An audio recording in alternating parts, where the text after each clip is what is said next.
가장 중요한 이슈가 저는 패권이라고 봐요. 패권은 모든 경제, 모든 분야 다 영향을 미치기 때문에 이 패권이라는 건 절대 합의라는 게 없거든요. 당연하지만 중국의 주가 투자 메리트는 그만큼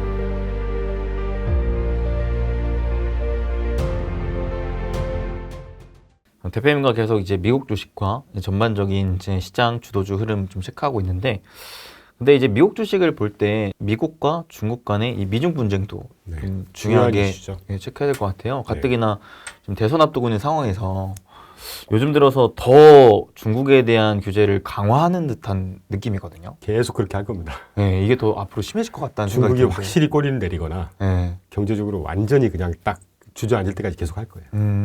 그게 패권 싸움의 본질이거든요. 그니까요. 이게 뭐 최근 움직임만 보더라도 반도체 이어서 뭐 자동차, 바이오 계속 관세를 거의 뭐 퍼붓다시피 할 정도로 완전히 압박을 하고 있거든요.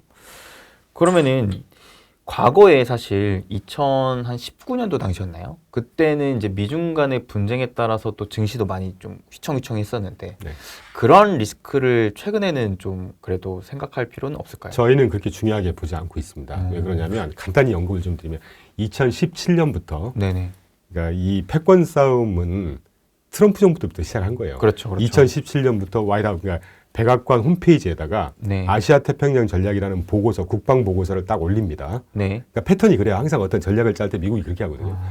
백악관에다 딱 올린 다음에 운을 싹 띄워요. 그러고 나서 법제화를 쭉 시켜요. 제가 오늘 소개를 안 드리겠지만 2017년 이후부터 중국 잡자고 하는 법을 자그마치 열 몇 개를 계속 만들고 있습니다. 빌드 액트라는 게 있어요. 빌드 액트라는 게 뭐냐면 중국에서 전 세계에 이렇게 패권 흉내 내겠다고 1대1로 막 했었잖아요. 천 몇백 조를 뿌려가면서 지금 거의 한 7, 80% 이상 다 부도나가지고 이제 그것 때문에 재정이 힘들고 그러는데 그걸 카운터 액트, 그러니까 그걸 잡겠다는 법이 또 빌드 액트예요. 신흥국 우리가 해줄게, 우리가 지원해줄게. 그러니까 그 정도로 아주 주도 면밀하게 하고 있는 거고 원래 미중의 관계는 인게이지먼트 팔러시 1990년대 중반 이후에 2001년도에 미국이 중국 손 잡고 2001년도 그 WTO 가입시키고 그러면서 이제 부강하게 됐잖아요. 그런데 이제 그렇게 되면 꼬리도 좀 숙이고 전 세계 자유민주 이런 것을 위해서 조금 역할도 하고 이럴 줄 알았는데 그게 아니었단 말이죠. 그래서 급기야 미국의 GDP에 중국이 60%를 넘는 시기가 옵니다. 그게 뭐 2000 몇 년인가 그런데 그런 것들을 쭉 겪으면서 2018년도 아까 왜 2017년도에 아시아 태평양 전략 딱 하면서 그때 그 허슨 연구소에 가서 마이크 펜스 당시 부통령이 The Second Cold War, The Second Cold, 그러니까 Cold War 2인가 뭐 해서 제2의 냉전을 공식적으로 선언을 해요. 그리고 2018년도부터 공식적으로 디커플링 전략으로 선언을 하죠. 인게이지먼트, 서로 사이좋게 설득하고 하는 정책이었다가 급기야 2018년도에 디커플링 전략으로 딱 선언을 합니다. 그런데 중간에 작년 2023년 초반에 디리스킹이라고 맞아요. 예, 그 에이펙 정상회담 할 때 미국 그 차관인가가 백악관에서 발표를 하면서 우리 이제 디커플링에서 디리스킹으로 전환할 거야 대중 전략을. 그게 뭐냐면 완전히 다 끊어버리는 전략에서 미국 시장을 중국 시장을 포기를 못 하잖아요. 미국도 먹을 게 있으니까. 그러니까 필요한 건 우리가 우호적으로 하되 아닌 건 막을 거야. 그래서 저는 그때 사실 지금 결론적으로 얘기하면 몇 개 유튜브 가서 그런 질문이 나왔을 때 일종의 대탕트다. 숙인 것 같다, 중국이. 그때 그 시진핑 국가주석이 에이펙 정상회담을 하러 가기 전에 미국하고 정상회담을 하러 가기 전에 자기네 그 연두교서 발표하면서 우리 그 manage our differences. 그러니까 차이점을 열심히 막 노력을 해서 바꿔갈 거야. 이렇게 약간 그 좀 고개를 숙이는 듯한 멘트를 했단 말이죠. 그런데 밑에 부분에 2024년 11월에 하원에서 2023년 1월부터 시작해가지고 대중국 특위 활동을 계속해요. 1년 동안. 그러면서 보고서를 딱 11월 달에 내는데 내용이 뭔지 아세요? 160개 분야에 중국 압박을 더 해야 된다라는 보고서를 냅니다. 그러니까 미국이라는 나라는 자기네 법도 어떤 국가 정책, 외교 정책에 따라서 근거를 쭉 마련해 놓고 이렇게 하원에서 이런 보고서를 냈다는 얘기가 무슨 얘기겠습니까? 정통성을 그만큼 딱 수립을 하는 거예요. 그래서 이걸 제가 딱 보고 내가 잘못 생각했구나. 애초에 생각하는 게 맞았구나. 이 패권이라는 건 절대 합의라는 게 없거든요. 패권이라는 건 정치학 교과서에 정치, 사회, 경제, 문화 다방면에 걸쳐서 한 집단이 다른 집단에 압도적인 영향을 미치는 게 패권이라고 그랬습니다. 그러니까 패권 싸움이라고 하는 거는 그냥 친구끼리 다투다가 화해하고 이런 게 없는 거예요. 아예 딱 하나가 죽어야 끝나는 게 패권이죠. 그래서 1985년도에 플라자 합의 이후로 1994년도부터인가요?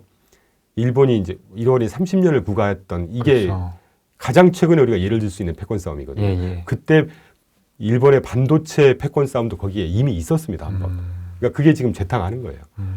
그러면 중국이 어설프게 이거 패권 흉내내고 저는 그렇게 생각하거든요. 그런 공부를 대학원에서 했던 사람으로서 어설프게 했다가 정말 중국 경제는 거덜날 수도 있다는 표현을 합니다. 속된 표현이지만 그런 식의 식견을 갖고 있어요, 저는. 근데 한편으로는 이제 중국이 계속 막고만 있을 수 있나? 뭔가 카운터 액션을 하겠죠. 네네. 그런데 역부족일 거예요. 왜냐? 우리가 이제 그 어떤 패권의 어떤 뭐 군사력 이거 다 떠나서 네. 그 시장의 자생력, 시장의 어떤 그 생존력을 봐야 된다고 봐요. 몇 개만 제가 갖고 왔는데 중국의 시장이 얼마나 반시장적인 구조라면 좌측 상단에 보는 그래프가 파란색이 영업이익이고요. 검정색이 노동수당이에요. 중국 GDP 대비 기업들이 전체 벌어들이는. 노동수당은 하늘 높이 올라가고 있는데 영업수익은 계속 고꾸라지고 있죠. 이게 무슨 말이겠습니까? 기업들이 기업 활동에서 돈을 번 거를 정부에서 네. 뺏어서 노동자들한테 나눠주고 있다는 얘기예요. 완전 공산. 이게 무슨 시장 경제고 그렇죠. 흉내는 시장 흉내를 내고 있죠. 그리고 대표님 잘 아시겠지만 중국에서 지금 대부분의 영업 활동을 영위하고 있는 기업들 중에 전기차 업체들도 마찬가지입니다. 적자에 허덕이는 있는 기업들 되게 많아요. 부동산 기업 버티다 작년인가부터 계속 부도나고 있잖아요. 그러니까 지금 영업 활동을 하고 있긴 하지만 그냥 공산당 정부이기 때문에 공산 체제이기 때문에 그러니까 집권 경제라고 표현할까요, 굳이? 네. 이렇게 유지되고 있다는 얘기입니다. 실제 어떤 기업이 자유시장 경제에 익숙하고 또 지금 현재까지는 가장 성공한 성공한 이데올로기가 민주주의고 거기에 부합한 자유시장 경제잖아요. 그런 체제가 뿌리가 내릴 수 있어야 중국 경제가 자생력이 있는 것이고 어떤 시장 경제로서의 가치가 있는 것이고 그래야 또 해외 자본도 더 들어가서 신뢰를 가지고 이런 게 선순환이 되는 거잖아요. 그렇죠, 그렇죠. 그거 자체가 안 되는 토양인 거예요, 지금.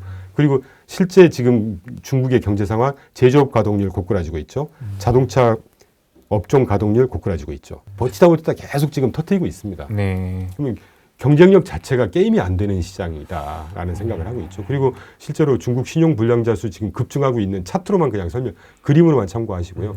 그리고 제가 해묵은 얘기 같지만 중국의 그 청년 실업률 우리 지금 46%에 육박합니다. 제가 3개월 전인가 자체 유튜브 내지는 세미나 때문에 수치를 검증했던 기억이 나는데 그때 이미 청년 실업률이 46%에 육박했어요. 그리고 또 하나는 그러니까 제가 중국이 왜 게임에서 이길 수 없는지를 얘기하면 자료는 없이 제가 한 1시간도 떠들 수 있거든요. 그러니까 그런 외에도 이유가 많습니다. 그리고 중국 인구 지금 14억 중에 급여 생활자 중에 월급이 우리나라 돈으로 30만 원이 안 되는 급여 생활자가 6억 명이 넘는다고 그래요. 그게 중국의 경제 현실입니다, 지금. 사이즈 크다고 해서 그게 경쟁력이 있는 게 아니에요. GDP로 놓고 보면 2위 경제대국이잖아요. 네네. 1인당 GDP 놓고 보면 몇인 줄 아세요? 제가 순위를 세워보지도 않았습니다. 아직 몇천 불 될까요? 굳이 제가 보진 않겠습니다만 네. 실제 경제의 어떤 퀄리티, 질적인 측면을 봐야 그게 게임이 되고 비슷하고 한 것이지 네, 그렇게 생각하고 있어요. 생각보다 심각한 수준이에요. 저는 이거 1년 반 전부터 똑같은 얘기를 하고 있어요. 제가. 그러니까 제가 항상 한국하고도 그 비교를 하는데 좌측 그래프가 회색이 중국의 애뉴얼 그로스 성장률입니다. GDP 연 성장률이고요. 파란색이 미국의 연 GDP 성장률입니다. 미국은 꾸준하게 지키고 있죠. 그러네요. 최근에 2에서 2.5%거든요. 이게. 네네. 중국 보십시오. 10몇 프로에서 계속 쭉 빠지고 있죠. 그래서 이번 1사분기 발표된 게 1년 중국의 GDP 성장이 5.3%입니다. 문제는 5.3%도 떨어지고 있는 추세에 있는 수치지만 이 5.3%를 믿을 수 있을까요? 중국에서 발표된 데이터 믿으세요, 대표님? 그것도 저는 안 믿어요. 그렇죠. 네. 일단 이런 문제.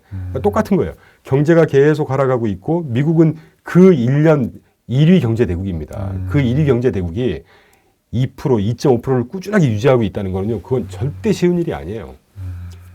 옆에 주식시장 한번 보시죠. 파란색이 샹하이 종합주가지수고요. 컴포짓 인덱스, 파란색 S&P 500입니다. 갈피를 뭔가 못 잡고 있다는 느낌이 들지 않으세요?